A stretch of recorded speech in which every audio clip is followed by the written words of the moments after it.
everyone. Welcome back to the channel. This is a sample video of our latest podcast episode number 126, Vegan Complaints Department Now Open. Yes, we made an entire episode about complaining. So unlike us. So in this episode, we read out and react to a number of emails that both we and some of our listeners have sent to non-vegan businesses and organizations. That's right, they include gelaterias, supermarkets, fast food companies, universities, chocolatiers, personal care product retailers and meditation centers. That's quite the list. We had a lot of fun recording this episode, and at the same time, it shows that writing to businesses and organizations and holding them accountable is a great form of animal advocacy.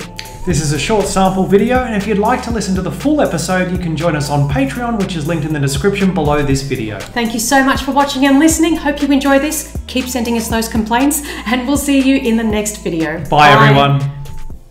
According to the Victorian State Government Department of Health, up to 5% of Caucasians and up to 75% of non-Caucasians living in Australia are lactose intolerant, and I'll put a link to that. You could have also added that 100% of the population are not baby cows. Yes, could have, should have. The dairy industry damages the environment in a number of ways, including by land clearing, greenhouse gas emissions and water use. These all impact biodiversity negatively and increase the risk of species extinction. You can read more about that here, and then I'll put a link. So now I've addressed health in one line with a supporting reference. I've addressed the environment in one line with a supporting reference. Now it's on to the animals. I assume it's like watching What the Health first, Cowspiracy second, now we're ready for Dominion. Yeah. And so this is why I guess we're doing this episode. It's not just so we can have a laugh and, air our complaints. It's educational. This is a really great example.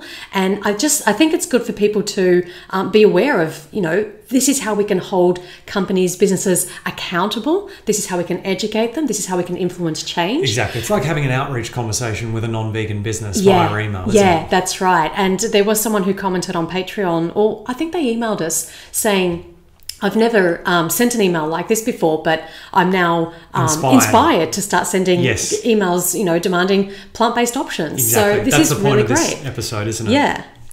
I go on. I assume, like the majority of people, including my wife and I 10 years ago, the Gelato Messina family is unaware of the animal abuse and exploitation inherent in the standard legal practices of the dairy industry. And you always have to say standard legal practices. That's right. Finally, when shopping at our local store on Thursday, May 13, we noticed signage above a large refrigerator case at the rear of the store that read dairy-free. At first glance, we were enthusiastic to see an entire refrigerator case dedicated to dairy-free options, as there should be. However, upon closer inspection, we were shocked to see that only most products in the roughly top half were actually dairy-free, whereas most products in the roughly bottom half were animal-based. It was like half-half, basically, 50-50. The dairy-free signage was very misleading and potentially even dangerous for customers avoiding dairy for health reasons. I mean, you see dairy-free sign, you expect dairy-free products in that case, right? Are we right? Well, they come back with, I understand your concerns that the dairy-free fridge contains dairy products and you feel the signage is very misleading. No. We don't feel it's misleading. It is misleading. It's not a feeling, it's a fact. If you label something, then that's what it should be. Luca, this is not Woolworths' intention, as the dairy-free signage is to help customers to easily locate dairy-free products. It does not mean that there are only dairy-free products in this fridge. Oh my God, wow. That's painful, isn't it? It's really painful. It hurts. So are you saying that if a fridge is labelled, I don't know, seafood, that I could expect to find vegetables in there? What, just because there's a label on a fridge doesn't mean that what you're going to find in that fridge is necessarily corresponding with the label? Yeah, and I just want to say one thing. So at the top of an aisle, you'll see... This is Francis's first email to the Vipassana group. Correct. Hi Vipassana team, my name is Francis from Canada. I did the 10-day Vipassana retreat twice so far. One was at Montebello, and it was a life changer. The knowledge learned and practice has helped me in my everyday life. I am grateful for the technique and the people involved in making Vipassana available for everybody. I feel like this is a shit sandwich, Francis. That's great. This is the way you do it. This is a great opening, and now... I would also like to raise a concern. I love it. Now, this is vegan wise, we call it. It's good. I know the philosophy of Vipassana is compassion and respect for all beings. That said, I know that the food served at all Vipassana retreats are vegetarian, which means no meat and no fish. That goes with the values of not hurting another living being. But it's hard to ignore that by still offering animal products like dairy, honey and eggs, it also supports an incredible amount of suffering plus the killing of those animals.